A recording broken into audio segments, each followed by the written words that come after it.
Mask लगाउँदा धेरै हदसम्म कोरोनाको संक्रमणबाट बच्न सकिन्छ। मास्कको साथ कोरोनालाई मात। एबी न्यूज खबर, राष्ट्रको सर्वश्रेष्ठ खबर टेलिभिजन।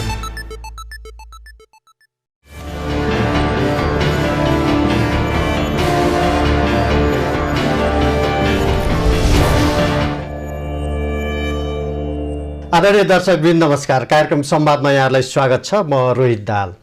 आज म धेरै भूमिका नबाँधिकन तपाईहरुलाई अतिथिको परिचय दिन चाहन्छु। आज मसँग हुनुहुन्छ, मेरो अतिथि हुनुहुन्छ जयप्रकाश गुप्ता, जसलाई हामी जेपी गुप्ताको नामले बढी परिचित अथवा चिन्छौँ।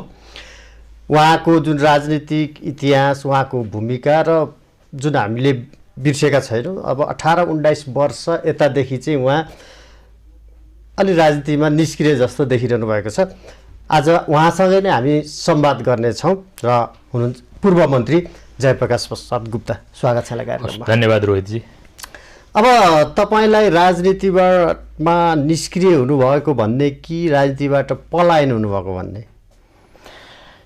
होइन, म जीवनमा मेरो अधिकांश भाग राजनीतिमै व्यतीत भयो। अब 3-4 वर्ष जेल बसे सम्पूर्ण रूपमा, 5 वर्ष जति, 15-16 पटक थुना परे। पढाइ लेखाइ जे जति हासिल गरेँ सबै राजनीतिकै दौरान हासिल गरेँ। 6-7 चोटि मन्त्री पनि भएँ।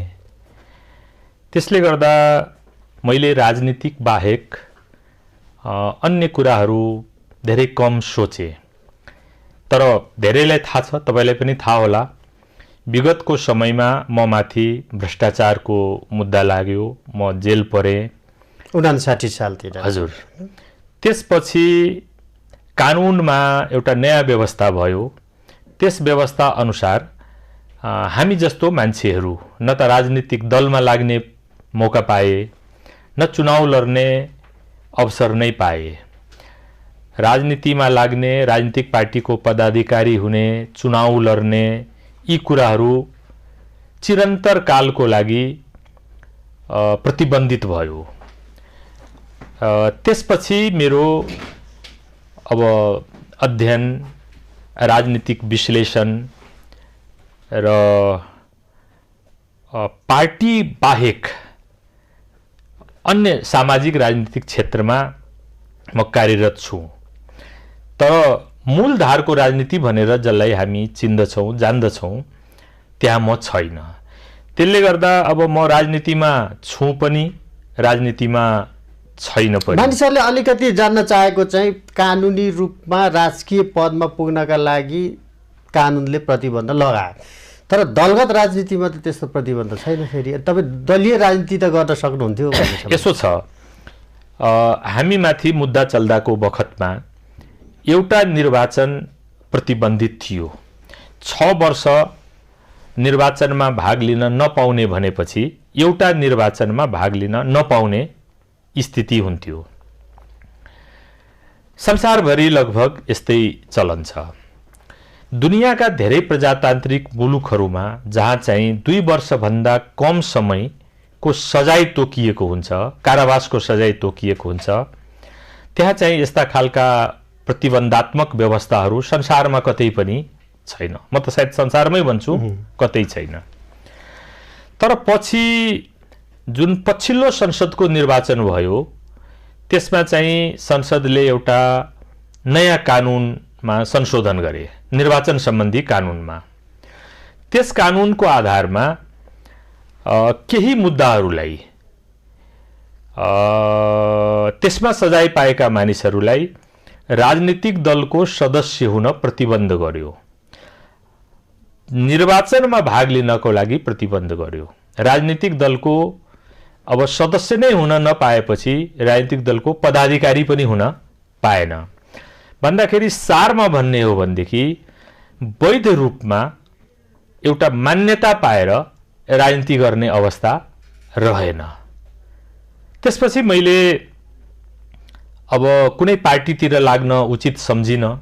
चोर बाटोबाट कुनै पार्टीमा लागेर अनि उसले दिएको एउटा मान्यताको आधारमा जुन मान्यता कानुनन त वैध हुँदैन, मलाई ठिक लागेन।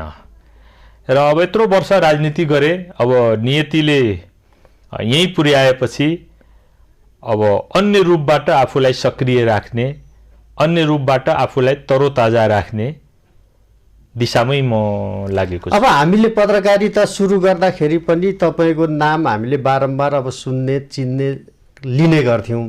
तपाईँ त्यो बेलाको गिरिजाप्रसाद कोइराला प्रधानमन्त्री हुँदा प्रेस सल्लाहकारदेखि अब थुप्रै मन्त्रालय सम्हाल्ने र एउटा एकदमै अझ कतिपयले मधेसको भन्छन् तर धेरैले चाहिँ राष्ट्रिय राजनीतिमै पनि तपाईँको प्रभाव बढ्दै गएको अवस्थामा 59 सालमा आएर तपाईँलाई चाहिँ एउटा खालको केस लाग्यो, मुद्दा लाग्यो, तपाईँ जेल जानुभयो र तपाईँको राजनीतिमा के भन्दै होला पूर्णविरामै लाग्यो भन्नु पर्यो होइन? हजुर, कस्तो लाग्यो हुन्छ हजुर। त्यही त, त्यसले तपाईँलाई अलिक दुखी चाहिँ बनायो त्यो मुद्दाले होइन? अब मैले भनिहालेँ नि, मेरो पुस्तामा सायद म गर्व महसुस गर्दछु जो बीपी कोइरालाको सान्निध्यतामा मैले राजनीति गर्न पाएँ। सायद आजको पुस्ताले बीपी कोइराला, गणेश मानसिंहहरूलाई किताबमा पढ्नेछन्, तर यो मेरो अहोभाग्य हो कि मैले त्यो दर्जाको राजनीतिज्ञहरू अथवा एउटा महान व्यक्तित्वहरूसँग बसेर काम गर्ने मौका पाएँ।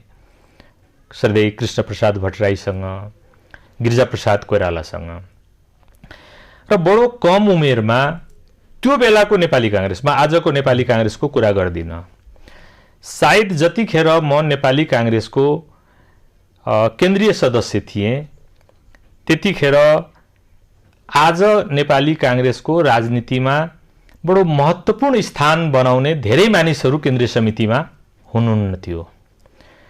नेपाली काङ्ग्रेसको प्रचार विभागको प्रमुख पनि थिए। सायद कम बेसी समयको आधारमा 8 पटक म मन्त्री पनि भएँ। 5 पटक वा 6 पटक त सायद म सञ्चार मन्त्री नै भएँ। मलाई आज खुसी र गर्व दुइटै छ कि यो टेलिभिजन जहाँ म बसेको छु, यी टेलिभिजनहरूले स्वीकृति पाउनुपर्छ भन्ने निर्णय पनि मैले नै गरेँ। त त्यसरी एउटा लामो राजनीतिक अनुभवबाट हिँडिरहेको मान्छे जसले कल्पना पनि गरेको थिएन कि यस्तो स्थिति आउँछ, 81 एउटा परिबन्धमा परेर अनि दलीय राजनीतिमै भाग लिनबाट वञ्चित भएँ। भन्दाखेरि मैले जति सुकै लुकाउन चाहे पनि मेरो यो वेदना, मेरो यो दुःख र मैले मिस गरेको विषय त मेरो अनुहारबाट लुक्दैन नि। त्यो निर्णय गर्ने न्यायाधीशहरूलाई पनि सम्झिनुहुन्छ होला होइन? सुशीला कार्कीजी अहिले पनि धेरै सक्रिय हुनुहुन्छ।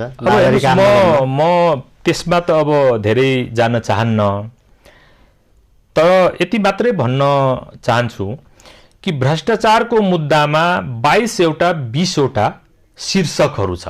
रिश्वत लिने, छाप नक्ली बनाउने, फाइलमा भ्रष्टाचार गर्ने, घुस खाने, रङ्गे हात पक्रिने 19, 20, 22 वटा शीर्षकहरू छन्। म उपर अख्तियारले शाही सत्ताको समयमा 13 वटा विषयमा छानबिन गरेर एउटा पनि विषयमा मलाई दोषी सिद्ध गर्न सकेन। अन्तिममा कान्तिपुर टेलिभिजनलाई मैले इजाजत दिएको विषयमा ममाथि मुद्दा चलायो, जुन मुद्दालाई सर्वोच्च अदालतले, मैले विशेष अदालतबाट पनि सफाई पाएँ, सर्वोच्च अदालतले पनि सफाई दियो।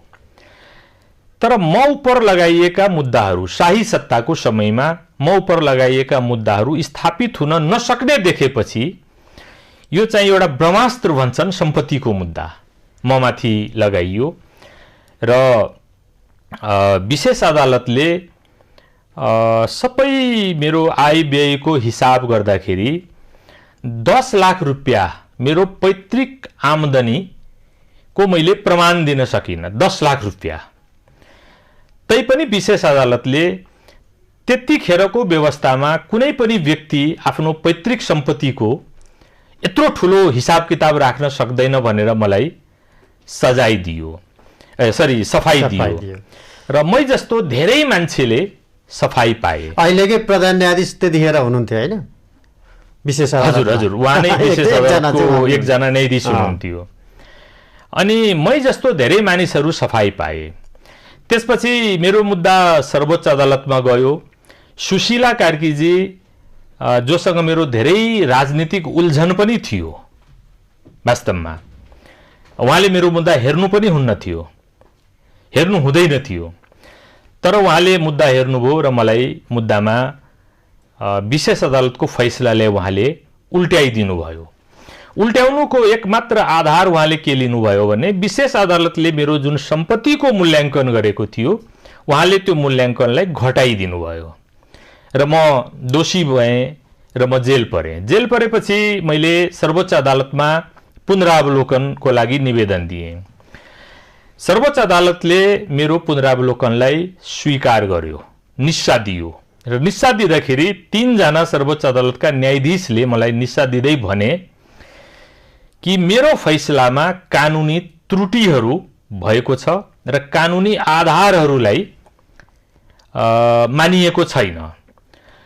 तर दुर्भाग्य मेरो भनौँ कि मेरो निस्सा सर्वोच्च अदालतमा कारबाहीको क्रममा थियो र तत्पश्चात सुशीला कार्की फेरि सर्वोच्च अदालतको प्रधान न्यायाधीश हुनुभयो र मेरो अङ्ग नै नपुगेको मुद्दालाई सुशीला कार्कीजीले न्यायाधीशहरूलाई दिएर, त्यति मात्रै होइन, म तपाईँलाई एउटा अर्को इन्ट्रेस्टिङ कुरा बताउँछु, सायद तपाईँको लागि एउटा जानकारीको निम्ति उपयुक्त नै होला कि पुनरावेदनको मुद्दा त्यतिन्जेलसम्म त्यो न्यायाधीशले मात्रै पुनरावलोकन हेर्न पाउँदछ जसले पुनरावलोकनको निस्सा दिने व्यवस्था थियो।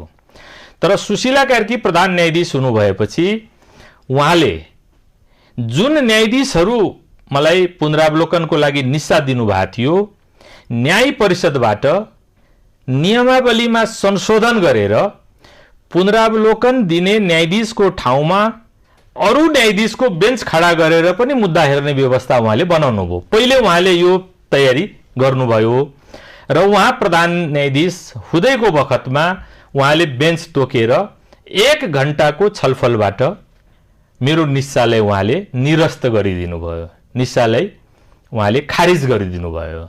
अच्छा, राजनीतिक पूर्वाग्रह जस्तो देखिन्छ हैन तपाईको? मलाई लाग्छ अब त्यो भन्दा बाहेक विराटनगरै बसेर पढ्नु भएको, अब त्यो भन्दा बाहेक के होला र हैन, मैले त्यस्तो के चाहिँ गरेका थिएँ हैन। आजभोलि त 10,000 रुपैयाँको त्यो पनि पैतृक सम्पत्तिको स्रोत बुझाउन नसकेर 10 लाख रुपैयाँको माफ पाऊँ 10 लाख रुपैयाँको स्रोत बुझाउन नपाएर मान्छेको राजनीतिक भविष्य समाप्त हुनु, जेल जानु, मलाई लाग्छ आज कसैलाई भन्यो भने मान्छे हाँस्छन्। त्यसै त सुशीला कार्कीजीसँग तपाईँको भेटघाट भएर सोध्न त पाउनु भएको छैन हैन? किन यति धेरै पूर्वाग्रह राख्नु म माथि भने? होइन, अब यसमा के सोधी खोजी गर्ने होइन, र व्यक्तिगत भेटघाट गरेर मैले अब के नै पाउँछु र संवेगले भेट हुन्छ नि कहिलेकै होइन, त्यस्तो मेरो कुनै त्यस्तो मौका। ठिक छ, अब अलिकति यो पछिल्लो ताजा राजनीतिक घटनाक्रमको बारेमा प्रवेश गरौँ हामी। तपाईँको पछिल्लो एउटा मैले फेसबुक स्ट्याटस हेरेको थिएँ, त्यसमा एउटा शब्द, धेरैमध्ये एउटा शब्द लेख्नु भएको छ, बर्मुडा ट्रायङ्गल भन्ने। यो बर्मुडा ट्रायङ्गल चाहिँ तपाईँले राजपाको सन्दर्भमा र अहिले सरकारमा प्रवेश गरेको सन्दर्भमा लेख्नु भएको छ। अब यो कहाँ उत्तरी आन्ध्र महासागरमा रहेको बर्मुडा ट्रायङ्गल, जहाँ चाहिँ 50वटा जहाज र 20वटा सिप चाहिँ हराइरहेको रहेछ अहिलेसम्म मैले यसो हेर्दाखेरि। अब देशलाई चाहिँ त्यसरी बर्मुडाको ट्रायङ्गलमै खसाल्ने गरी राजपा सरकारमा गएको भने जस्तो बुझिन्छ। यो सही बुझाइ हो? तपाईँको पछिल्लो स्ट्याटस के हो त्यो भनाइ? हेर्नुहोस्, राजपाको चर्चा आउँदाखेरि हामी स्वभावतः गजेन्द्र नारायण सिंहलाई सम्झिन्छौँ। सद्भावना पार्टीमा पुग्नु पर्यो। सद्भावना पार्टीको एउटा इतिहासतिर हामी डोरिन्छौँ। गिरिजाप्रसाद कोइराला प्रधानमन्त्री हुनुहुन्थ्यो। लाउडा आदि इत्यादि प्रकरणमा 55-56 दिनसम्म संसद अवरुद्ध थियो। 57 दिनसम्म संसद अवरुद्ध थियो। म गिरिजाप्रसाद कोइरालाको बडो नजिक मा थिए। सल्लाहकारै हुनुहुन्थ्यो 56 को कुरा त भयो। गिरिजा बाबुले मलाई भन्नुभयो कि गजेन्द्र नारायण सिंहले म उपर दुखेसो राख्नु भएको छ कि मैले 70बाट गजेन्द्र नारायण सिंहलाई चुनाव हराउनको लागि पुलिस प्रशासन प्रयोग गरे भनेर, जुन कुरा यथार्थ होइन। त्यसकारण मैले गजेन्द्र नारायण सिंहसँग कुरा गर्न मलाई गाह्रो छ। जयप्रकाश, तिमी गजेन्द्र बाबुलाई गएर भेटेर भन कि संसद अवरुद्ध गर्ने एमालेको यस नीतिमा एउटा प्रजातन्त्रवादीको रूपमा सद्भावना पार्टी सहभागी हुनु उचित होइन भनेर। म गजेन्द्र बाबु कहाँ गएँ र मैले गजेन्द्र बाबुलाई भेटेर यो कुरा भने। तत्क्षण गजेन्द्र बाबुले यस कुरालाई स्वीकार गर्नुभयो र उहाँले के भन्नुभयो भने संसद एउटा प्रजातन्त्रवादीको लागि सबैभन्दा अहम महत्त्वको स्थल हो। त्यसकारण संसद अवरुद्ध भएर कुनै पनि राजनीतिक निकास मुलुकले पाउँदैन र त्यो निकास चाहिँ जनअनुमोदित पनि कहलाउँदैन। त्यसकारण तिमी गिरिजाबाबुलाई गएर भन कि संसद अवरुद्ध गर्ने एमालेको निर्णयमा आजदेखि म सहभागी हुन्न। अनि मैले त्यो दिन एउटा कुरालाई के हृदयङ्गम गरे भन्ने, मधेसको राजनीति गरे पनि गजेन्द्र बाबुमा एउटा उच्चतम प्रजातान्त्रिक चरित्र थियो।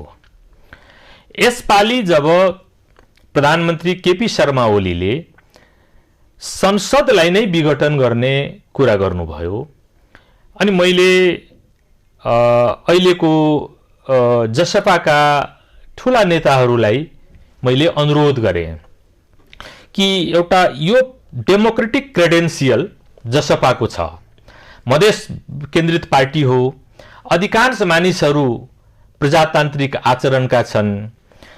तपाईहरू अहिले जे गरे पनि तपाईहरूको आइदर शेरबहादुरजीसँग अथवा अपोजिसनमा जानुस् अथवा प्रधानमन्त्रीको पक्षमा रहनुस्, तर तपाईहरूसँग त्यो साँचो छ जुन साँचोको आधारमा संसद चाहिँ विघटित हुन सक्दैन। किनभने त्यतिखेर जसपाले एउटा निर्णय लिएको थियो कि हामी तटस्थ बस्छौँ भनेर।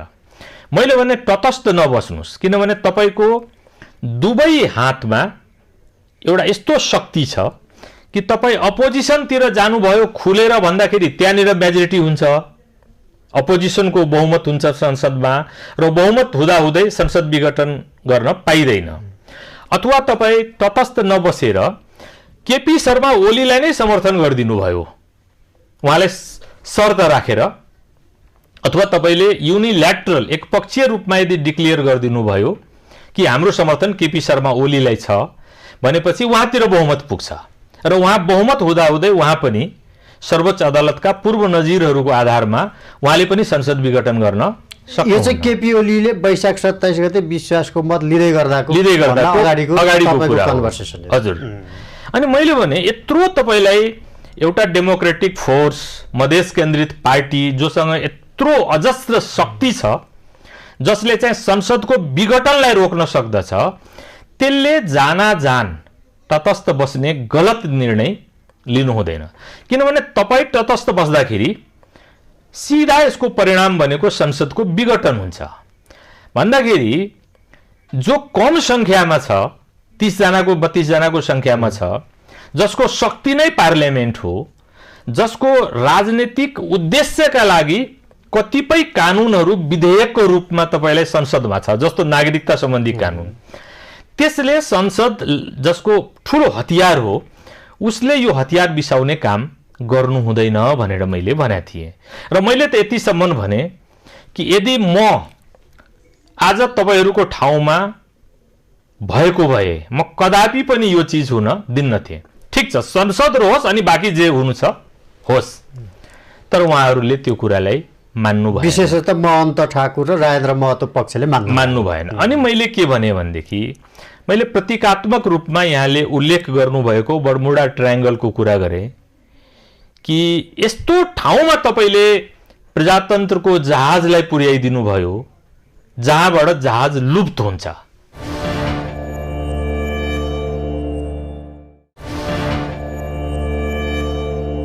यसको मतलब चाहिँ महन्त ठाकुरजीहरू केपी ओलीको सरकारमा सहभागी हुनु हुँदैन भन्ने चाहिँ होइन तपाईँको यसको मतलब? सिधा कुरा के छ भने सरकारमा जानु मलाई लाग्छ दोस्रो चरणको कुरा हो।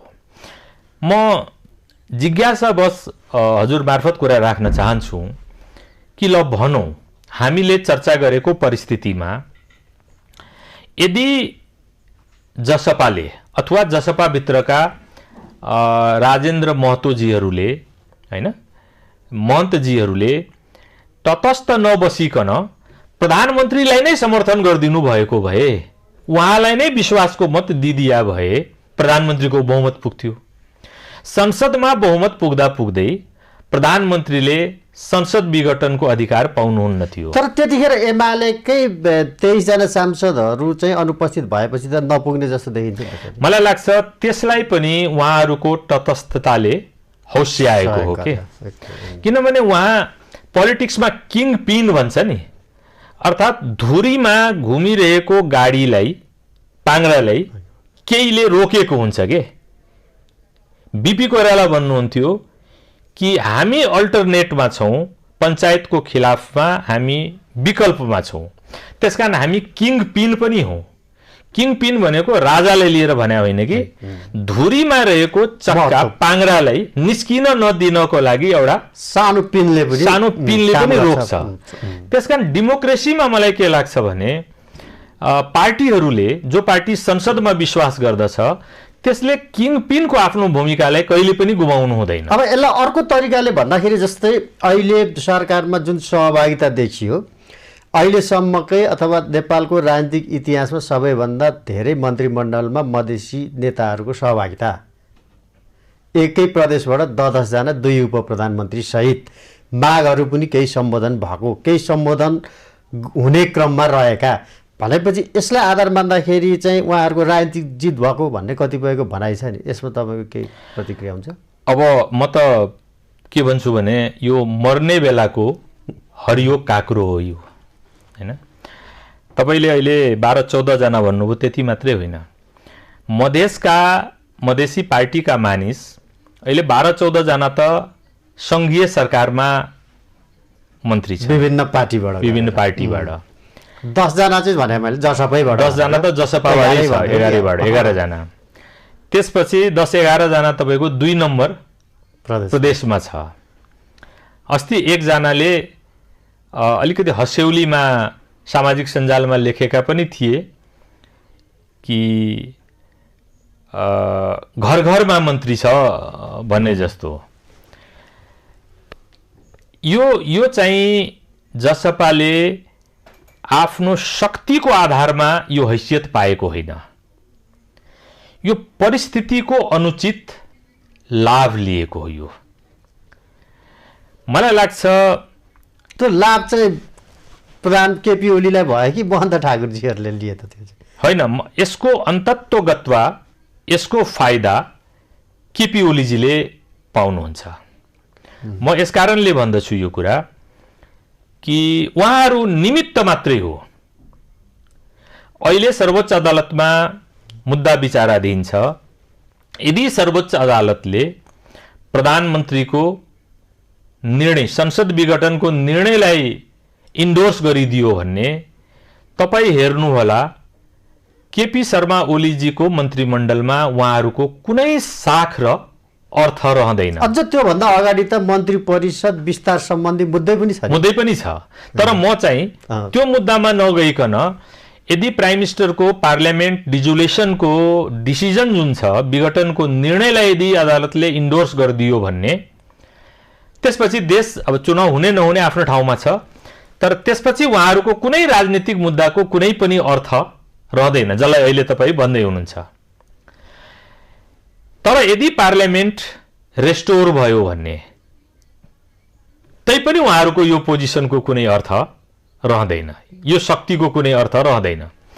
त्यसकारणले जिउ तपाईँको सुन्निँदाखेरि मोटाएको भन्ने भान अहिले हाम्रा मित्रहरूलाई परेको होला। तर मलाई लाग्दछ ठिक छ, उहाँहरूलाई मेरो शुभकामना छ कि धेरै मित्रहरू मन्त्रीमण्डलमा जानुभयो।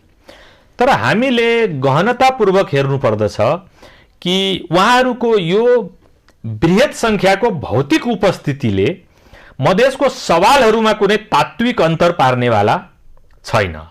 र अहिले जसलाई उहाँहरूले मुद्दा सम्बोधन भन्नुभएको छ त्यो त मलाई के लाग्छ भनेदेखि उहाँहरूको गिरेको शाखलाई बजारीकरण गर्नको लागि उहाँहरूले मुद्दा सम्बोधन भनिराख्नु भएको छ। नभए त तपाईलाई यो वास्तवमा जुन जुन डिमान्ड्सहरू फुलफिल भयो भनेर भनिन्छ ती डिमान्डहरू मधेसका कोर इस्युहरू नै होइन, मधेसका आधारभूत मागहरू नै होइन, यी त पेरिफेरियल मागहरू हुन्।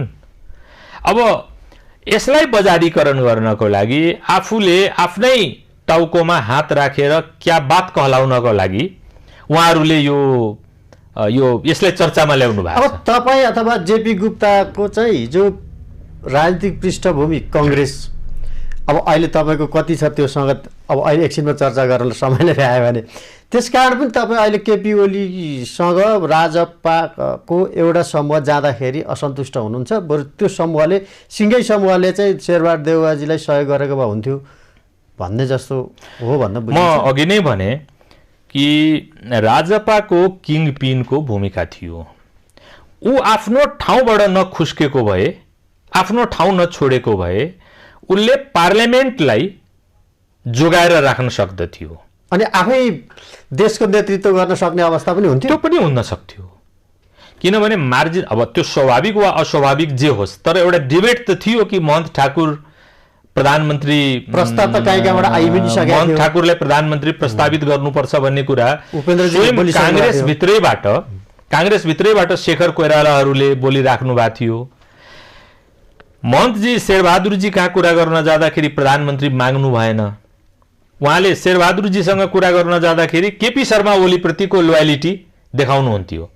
तर उहाँले चाहिँ ल एकचोटि मधेसलाई मौका दिनुस्, तपाईहरू यदि केपी शर्मा ओलीलाई प्रतिगमनकारी भनिराख्नु भएको छ भनेदेखि त्यो प्रतिगमन रोक्नको लागि मलाई प्रधानमन्त्री मान्नुस् भनेको भए सायद शेरबहादुरजीको एउटा अर्को सोच बन्न सक्दथ्यो। तर म शेरबहादुरजी प्रधानमन्त्री बन्नुस् अथवा केपी शर्मा ओली प्रधानमन्त्री नबन्नुस् मेरो धारणा त्यो होइन। आजको दिनमा तपाईँ हामी प्रजातन्त्रवादीहरू हामीले शाही सत्ताको समयमा गिरिजाप्रसाद कोइरालाको संसद पुनर्स्थापनको मागलाई संसारले मजाकको रूपमा हेरेको बेलामा त्यसको राजनीतिक महत्त्व हामीले हेरेका थियौँ र कालान्तरमा गएर त्यो देखियो पनि कि गिरिजाप्रसाद कोइरालाको हटको कारणले जब संसद पुनर्स्थापित भयो अनि जनताको शक्ति स्थापित हुन गयो। आज तपाईको अगाडि संसद छैन र राजनीतिमा पार्लियामेन्ट नहुनु एउटा डेमोक्रेट्स हामी जस्तो मान्छे जो वर्षौं जेल बसेको छ हामी यसको अर्थ बुझ्छौं कि यो कति ठूलो नोक्सान हो। त्यसकारण राजपाको भूमिका यदि केपी शर्मा ओलीलाई मद्दत गर्ने दिशामा थियो भनेदेखि केपी शर्मा ओलीलाई मद्दत गरेरै पनि संसद जोगाउने स्थिति त थियो नि। अब म तपाईलाई धेरै क्रस क्वेसन गरिरहेको छैन किनभने तपाईको त्यो मिठासपूर्ण अभिव्यक्ति मानिसहरू सुन्न चाहन्छन्। भाषामा पनि तपाईको त्यो पोख्तता हामीले पहिलादेखि नै हेरे एकदम अब लयमा जस्तो क्वेसन गरिरहेको छु। अर्को मेरो प्रश्न छ, केपी ओलीले अहिले जे गर्दैछन् मानिसहरू भन्ने गर्छन् यो व्यवस्था नै रहँदैन भन्ने सम्मको तर्क आइरहेछ। केपी ओली त्यो हदसम्म गर्दैछन् जुन उनका कारण व्यवस्था जाँदैछ, उनले गरेका कामको कारण व्यवस्था। तपाईँलाई के छ? होइन, केपी ओलीलाई मैले पनि व्यक्तिगत रूपले धेरै राम्रो तरिकाले चिनेछु। सुखको दिनमा पनि चिनेछु र दुःखको दिनमा पनि चिनेछु। आफ्नो किडनी ट्रान्सप्लान्ट गर्नको लागि दिल्लीमा रहनु हुँदाखेरि म उहाँसँग केही समय थिएँ र म यो कल्पना पनि गर्न सक्दिनँ कि यत्रो लामो सङ्घर्षबाट आएको मान्छे जसले यत्रो नेपाली जनताको समर्थन पाउनु भएको छ उहाँले जानाजान प्रजातन्त्रलाई समाप्त पार्नुहुनेछ, गणतन्त्रलाई समाप्त पार्नुहुनेछ, संघीयतालाई समाप्त पार्नुहुनेछ, म यो कल्पना गर्न सक्दिनँ। त्यो चाहिँ मिठो कल्पना हो हैन? मिठो व्यवहार चाहिँ के छ? तर परिस्थिति के हुन्छ भनेदेखि के गर्दै हुनुहुन्छ उहाँ? परिस्थिति के हुन्छ भने के शेरबहादुर देउपालाई यो थाहा थियो कि राजाले माग 19 ल्याउँछन् भनेर? म त्यो क्याबिनेटमा थिएँ हुनुहुन्थ्यो। म त्यो क्याबिनेटमा थिएँ र म त्यो क्याबिनेटको कुनै लाटो सदस्य पनि थिइनँ। हामी घण्टौं शेरबहादुरजीसँग यसको चर्चा गरेका थियौँ कि हामीले जुन डिसिजन गरेर राजालाई सुम्पिँदैछौँ, बिफोर यो निर्णय हुनुभन्दा पहिले यसको प्रोस एन्ड कन्सको बारेमा विचार गरौँ र राजाको जुन गतिविधिहरू हुँदै आएको छ, राजाले मल्टी पार्टी सिस्टमलाई जसरी डिस्क्रेडिट गर्न लाग्नु भएको छ, तौहिन भन्छ नि उर्दूमा। ट्रेलर त असोज 18 मै आइसक्यो बुझ्नका लागि त। तपाईको निधारमा कालो टीका लाग्छ प्रधानमन्त्रीज्यू भनेर हामी शेरबहादुरज्यूलाई भनेका थियौँ। तर शेरबहादुरजीको विश्वास, उहाँको विश्लेषणको आधारमा उहाँले क्याबिनेट कलिग्सहरूको कुरा, बहादुरजी आज मलाई धेरै सम्झना आइरहेछ तपाईसँग कुरा गर्दाखेरि। चिरञ्जीवीजी जो नेपाली कांग्रेसको एउटा बडो मूर्धन्य व्यक्तित्व हुनुहुन्थ्यो, आज उहाँ कता कालीगण्डकीतिर कता आश्रममा बस्नु भएको छ। धेरै मान्छे आज छैनन्। बाटो तपाईकै जस्तो भन्दा भयो, नियतिले कहाँ पुर्यायो। हामीहरू इभेन पूर्णबहादुर खड्का, बलबहादुर केसीहरू, हामीहरूले भनेका थियौँ कि यो धेरै ठुलो गलती हुन्छ। तर मैले तपाईको प्रश्नलाई यसरी एड्रेस गर्न चाहन्छु कि के प्राइम मिनिस्टरको डिसिजनले मात्रै सबै कुरा हुन्छ त? परिस्थिति तपाईको हातबाट निस्किसकेपछि कता जान्छ थाहा हुँदैन। त्यतिखेर पनि संसद थिएन, संसद राख्ने काम भएन, तपाईले राजालाई सुम्पिनुभयो। अहिले पनि हामी के देख्दछौँ भनेदेखि पार्लियामेन्ट छैन, कोर्ट छ। आज प्रधानमन्त्रीको कोर्टप्रतिको दृष्टिकोण हेर्नुस्, हैन? कोसँग डेमोक्रेसीमा तपाईलाई जब प्रजातन्त्रको जहाज तुफानमा पर्छ, त्यसको पिद त तपाईलाई सही हुनुपर्छ नि, जहाजको पिद। र म के देख्दछु भनेदेखि प्रधानमन्त्रीजी आफू राम्रो हुँदाहुँदै, उहाँप्रति म कुनै आरोप लाउन चाहन्न, उहाँको निष्ठाप्रति मेरो कुनै प्रश्न छैन, तर उहाँले यो सिस्टमको जहाजको पिदमा प्वाल पार्दै अगाडि बढ्नुभयो। कसले भन्न सक्छ कि भोलि यो सिस्टम कोल्याप्स नहोला र नचाहँदै पनि यसको दोषारोपण प्रधानमन्त्रीले स्वीकार गर्नु नपरोस्? तपाईँ अलिक घुमाएर भन्नु, मैले सिधै जान्न चाहेको चाहिँ उहाँ त्यो बाटोतिर उन्मुख हुनुहुन्छ कि हुनुहुन्न? जस्तै विश्वमा धेरै उदाहरण दिन सकिन्छ, एकदम धेरै जनताबाट मत प्राप्त गरेकै व्यक्तिले व्यवस्था परिवर्तन गरिदिएका छन्, हैन? त्यस्तै गरेर अब संविधानमाथिको अब आक्रमण भनिराखिया छ। संविधानमाथिको आक्रमण भने त एउटा किताबमाथिको आक्रमण होइन नि त, त्यसले तय गरेको संरचना, व्यवस्था गरेको संरचनामाथिको आक्रमण हो। अदालतको तपाईँले प्रधानमन्त्रीको धारणा भनि नै सक्नुभयो। उहाँको बाटो, उहाँले समाएको लय चाहिँ त्यतातिर छ कि छैन र खतरा तर उन्मुख छ कि छैन भन्न खोजेँ मैले सिधा। म नलुकाइकन भन्छु, यो बाटो चाहिँ खतराको दिशामा उन्मुख छ। अब प्रधानमन्त्रीले उहाँका क्रियाकलापहरू गलत दिशातिर जाँदैछ र म एउटा दैव गरोस् नहोस्, तर म एउटा प्रश्न तपाईको अगाडि राख्दछु कि यदि मानिलिनुस् अदालतले कुनै बदनियतपूर्वक नै कुनै निर्णय लिदियो भने, निर्वाचनको कि अरू केही कस्तो भनौँ त, कुनै पनि निर्णय, मैले भने नि अदालतको आजको दिनमा कुनै पनि यस्तो निर्णय आयो जसले प्रधानमन्त्रीलाई निर्वाचन गराउनको लागि पनि उचित परिस्थितिको निर्माणमा सहयोग पुर्याइदिँदैन, अथवा प्रधानमन्त्री आफैले पनि भोलि निर्वाचन गराउन सक्नुहुन्न, प्रधानमन्त्रीको सहारा को हुन्छ? हिजोको दिनमा त 7 दलीय गठबन्धन थियो, राजालाई तपाईले त्यो रिङभित्र पार्नु भएको थियो र राजाले पार्लियामेन्टलाई रेस्टोर गर्यो। भोलिको दिनमा कसले रेस्टोर गरिदिन्छ त?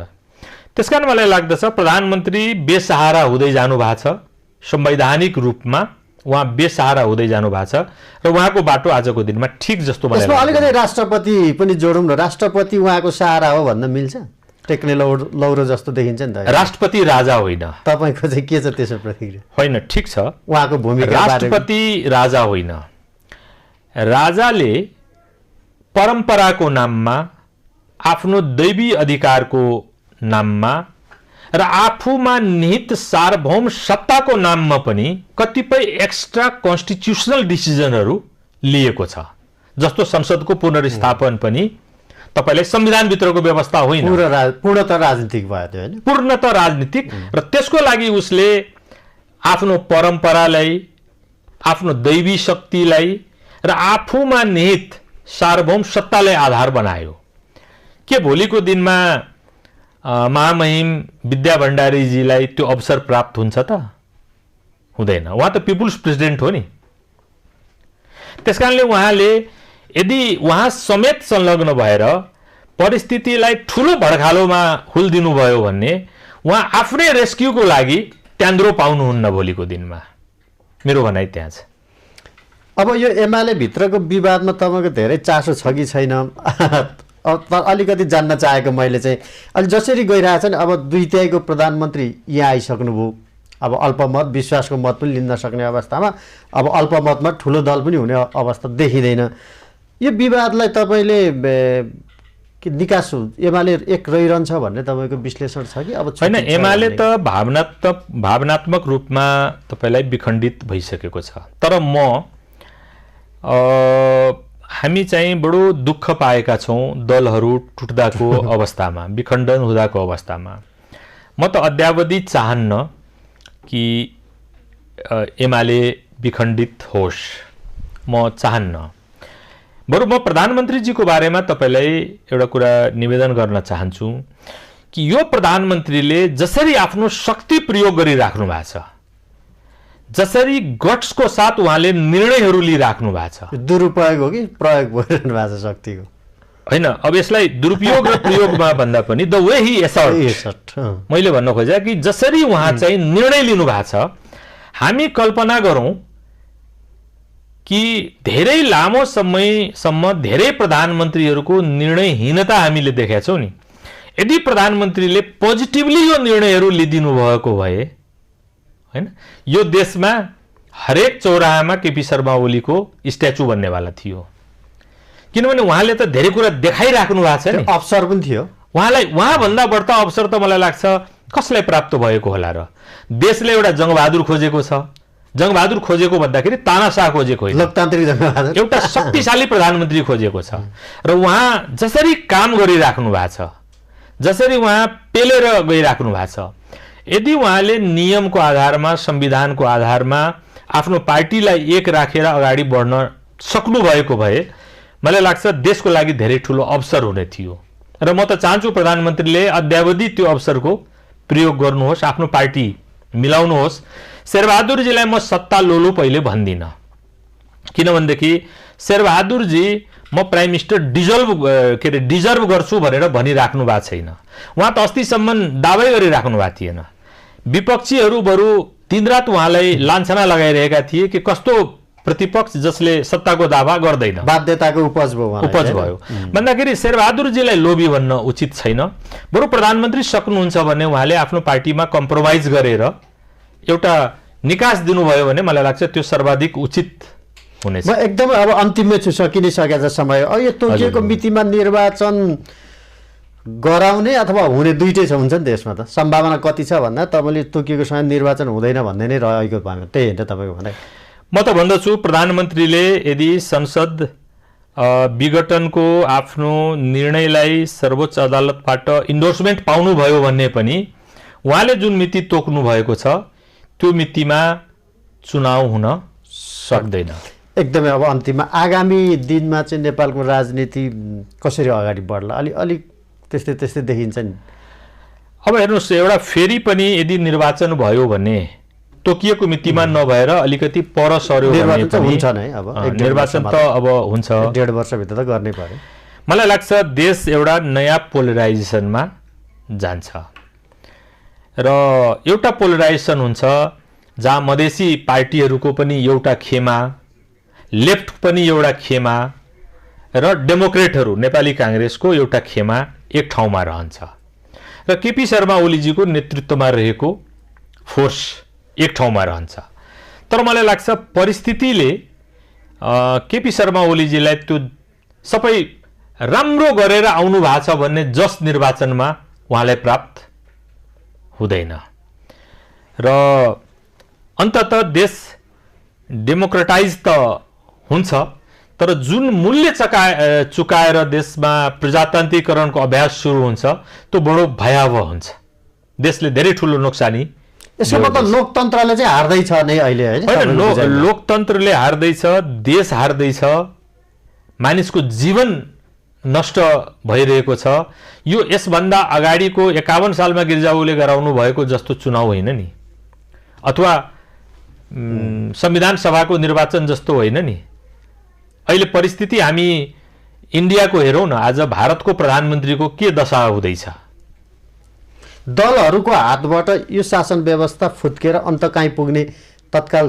सम्भावना म त तत्काल त्यो सम्भावना देख्दिन दलको ठाउँमा अब आर्मीको टेकओभर होला कुनै फरेन पावरले यहाँ रुल गर्ला त्यो सब डिस्कोर्समा त म विश्वास गर्दिन तर मलाई के लाग्छ भने डेमोक्रेटिक इन्स्टिट्युसन्सहरू कोल्याप्स भएपछि त्यसको मूल्य देशको इकोनोमीले देशको पोलिटिक्सले देशको डेभलपमेन्टले हैन समृद्धिले बेहोर्नुपर्छ र सबैभन्दा ठुलो त हाम्रो पुस्ताले फेरि सायद आफ्नो जीवनमा देश सप्रेको देख्न पाउँदैन हस् एकदम महत्त्वपूर्ण समयका लागि यहाँलाई धेरै धेरै धेरै धेरै धन्यवाद रोहितजी थ्यांक यू आज हामीले छलफल गर्यौं मूलतः नेपालको राजनीतिका विषयमै केन्द्रित रहेर यसका लागि आज हामीसँग हुनुहुन्थ्यो पूर्व मन्त्री जयप्रकाश गुप्ता कार्यक्रमको निर्धारित समय सकिएको छ खबरभित्रको खबरका लागि हेर्दै रहनुहोला एभी न्यूज खबर नमस्कार